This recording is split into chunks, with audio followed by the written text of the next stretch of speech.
Welcome back to Africa Science Focus, the weekly science and development show from Scidev Net. I'm Ogechi Ekeanyanwu. The devastating impacts of climate change can be felt throughout the globe. In Africa, rising temperatures have resulted in extreme weather events like floods and droughts that threaten lives and livelihood. In order to tackle climate change, people need to take action, and the younger they start, the better. Teaching children about our climate and what they can do to prevent further damage is one way to get them knowledgeable and empowered to take action towards reducing the impact of climate change. One organization working towards this is Earth Warriors, a social enterprise that has developed a curriculum for climate education. Our reporter, Michael Kaloki, spoke to Keya Lamba, a co-founder of Earth Warriors, about the approach they take. My co-founder Shweta and I started Earth Warriors just over 2 years ago because we realized that it's extremely difficult to change adult behavior, and wouldn't it be incredible if young children learn these sustainable habits from a young age, so it just came as naturally to them as brushing our teeth does to us. So what we've done with Earth Warriors is we've designed a climate change and sustainability curriculum for 3 to 11-year-olds to teach them about these really complex topics in a very positive and solutions-focused way. Because a lot of what you hear today about climate change is very doom and gloom. The world is ending. It's very scary, and there's a lot of eco-anxiety. So we really try to flip that and empower children to believe that they can be Earth warriors. And our mission is to inspire climate action through age-appropriate climate education. So we make sure all of our materials are fun, engaging, tied to the real world, and really inspire kids to know they can make a difference in their local community. And in addition to the lessons that we also offer teacher training, because as a former teacher, I really believe you need to train teachers when you give them a new curriculum. And we're building this global community of Earth Warrior students and teachers around the world. So we don't just want to be a curriculum. We're really trying to build this movement of Earth Warrior students and teachers around the world who can connect with each other, understand the issues in different countries, because yes, climate change is a global issue, but each country, each city has such specific issues that they really need local solutions and solutions that come from the community. So we're currently in 6 countries. We're in the US, the UK, India, Botswana, Zambia, and Kenya, and we're really excited to continue expanding. Give me a brief overview, Keya, of what the curriculum entails. We have 8 age groups from 3 to 11 years old, and it looks different in each age group, so it's designed that way. For our youngest learners, 3 to 4, they actually learn 8 different modules, 5 lessons each, so it's more bite-sized and shorter because of their attention spans. And then for 4 to 11 years old, they actually have 4 modules that they go through. But the first module, which I really liked your question, is called We Are Earth Warriors, and it's all about developing those feelings, mindsets, and behaviors so that kids believe they can be Earth warriors and make a difference. So actually on day 1, no matter what age group you are, it's all about what is an Earth warrior? How can we protect the planet? Who are some Earth warriors in your community or country who are already doing this work? Who are some inspiring Earth warriors around the world? The day 1 is all about getting them really excited to become an Earth warrior and start to protect the planet. Keya, what difference does your work make? Do you have any anecdotal examples? Many. And honestly, even after the first year, Shweta and I were shocked just anecdotally from what we were hearing from schools and teachers. I've always believed this working with young kids. They are so kind and empathetic. And when you give them the chance to become something like an Earth warrior and know that they want to, protect the planet and protect all the animals, people, and plants, they really take on that identity. So I think one of the biggest differences we've seen is kids taking on this Earth warrior identity, telling everyone that they're Earth warriors. Some of our schools have actually made incredible changes because of pressure from their students. So for example, it can be small things like one of our schools actually cut out all plastic bottles that they had and have gone for reusable. Some schools have installed solar panels. Some schools have started composting. So at a school level, we've heard anecdotally of these really big changes.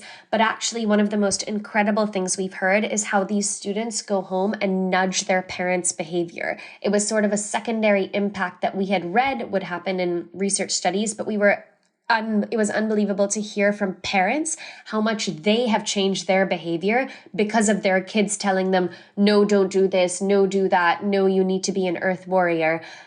So I think both on a school level and going home and nudging their parents' behavior has been really exciting to see so far. Ensuring that students are informed about climate change is a challenge faced by schools and governments around the world. Many countries still don't have climate education in their curriculum, but empowering students with this knowledge can better prepare communities to handle the effects of climate change. To find out more about how climate education is infused in schools in some countries in Africa, we spoke to Shweta Bahri, one of Earth Warrior's co-founders. Shweta, you are an education policy specialist and have experience working with governments and agencies in Africa. Do you feel countries on the continent have embraced climate education in their education policies, or do you feel there is more to be done? I do think that,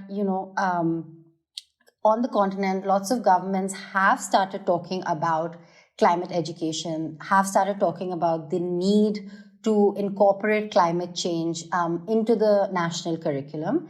I know a few countries have potentially done more than others. So I know, for example, in South Africa, a lot is already being done to incorporate it, at least at the policy level. There is a discussion and there is some execution on the fact that it should be incorporated. However, how much is actually being done in reality, I think remains to be seen. And I think that's not the case specifically just with the African continent. I think that's the case globally. I think a lot of countries have, at least started talking about the need to include climate education. I think probably from what I read in a UNESCO report, about 50%.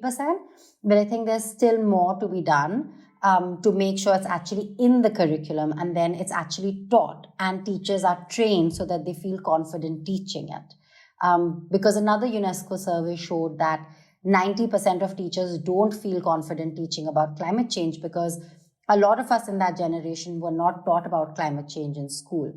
So there's still a lot of work to be done, I think, to bring climate education to children in a holistic and high quality manner.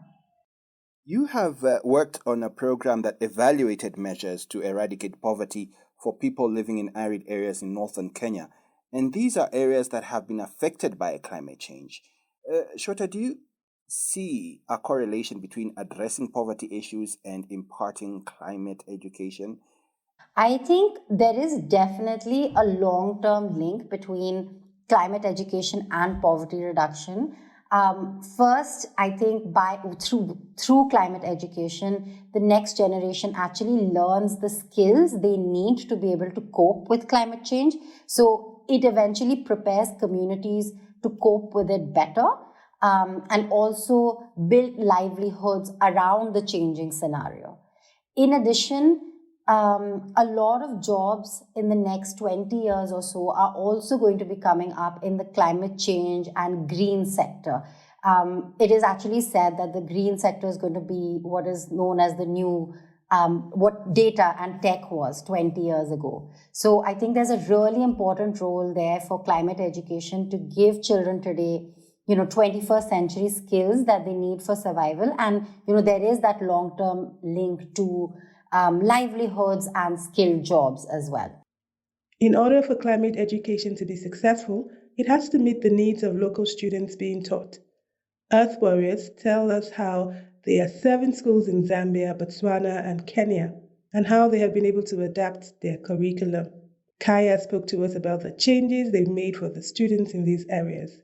So we're really excited this year to be able to expand to Botswana and Zambia to 20 schools, 10 in each country, thanks to the sponsorship of Their World. So we really believe in giving climate education to any school that wants it, whether they are able to afford it or not. So in cases like this, we have a sponsor who's Their World, who's sponsoring the climate education for these schools in Botswana and Zambia.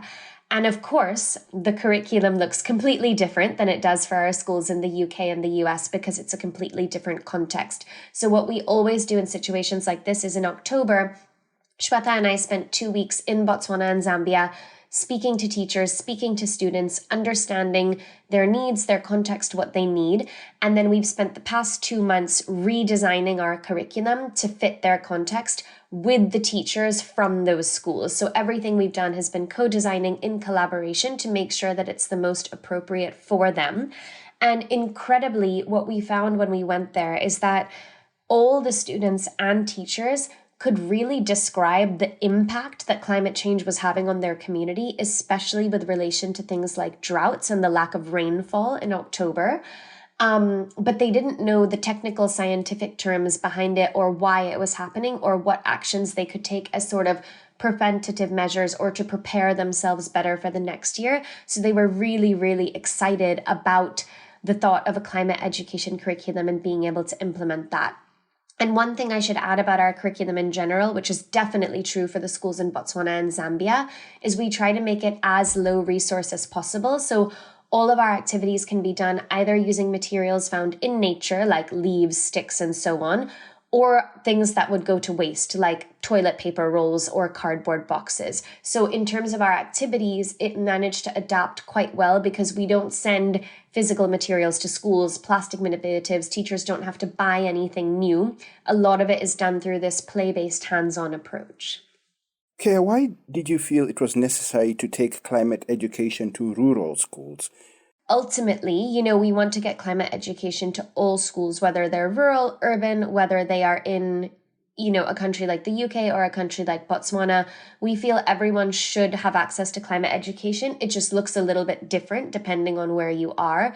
So in terms of the rural schools for this project, these communities are being so greatly impacted by climate change, especially the extreme weather events, that they we're really looking for some tools, some knowledge for themselves and their students so that they can be better prepared, one, before things like this happen, and two, after they happen. How do you build that climate resilience, both for the students and their families, so that they're able to recover from these events? And, in general, I think urban schools do have better access to information and resources just because of a function of being in a city as opposed to being in a rural area. But that said, I think, especially for the schools we met in Botswana and Zambia, I think there is a really big appetite for climate education, both in rural and in the urban schools. Talking about teaching children in rural schools, perhaps one challenge that I presume you may encounter is the issue of language. For example, in many languages, just translating the words climate change into local languages, for example, can be quite tricky. What has been your experience? Completely. And as someone who, works in early childhood, I really believe for the younger kids, they should learn mostly in their own language and not in English. But our curriculum is currently in English, and what we do is when we partner with schools or school networks like we have here, they actually will do the translation themselves because they are much better placed to do that than us trying to find a translator and do it. And they know their students, they know sort of, like you're saying, what words might be good for climate change. So actually, some of the schools we're working with, especially in the upper age groups, do teach in English and the teachers teach in English. So they're using the English lessons, which they do for the lessons they already have in maths and science and so on.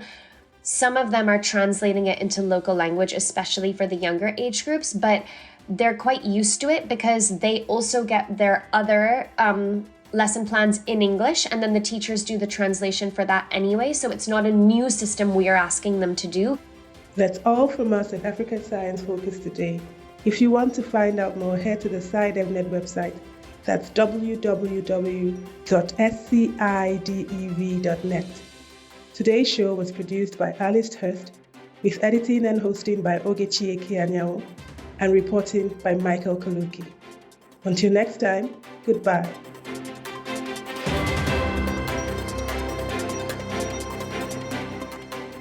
Africa Science Focus is produced by SciDevNet and distributed in association with your local radio station.